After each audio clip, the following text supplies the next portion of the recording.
As jy in 'n motor ry en jy wil gebruik maak van 'n GPS, dan stel die GPS nie belang waarvanaf kom jy en waar is jy nie. GPS wil net weet waarheen is jou pad, wat is die destinasie.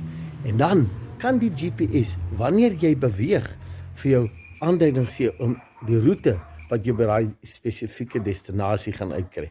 Die lewe werk presies dieselfde. Dit maak nie saak wat jou verlede, wat jou huidige omstandighede nie. Dit gaan oor wat wil jy ervaar? Wat is jou droom? Wat wil jy bereik? En soos jy daarna toe beweeg en soos jy aksie neem, so kan die goed vir jou begin te gebeur. Maak nie saak wat jou finansiële omstandighede, gesondheid, fisiese omstandighede, verhouding, werk, wat ook al nie.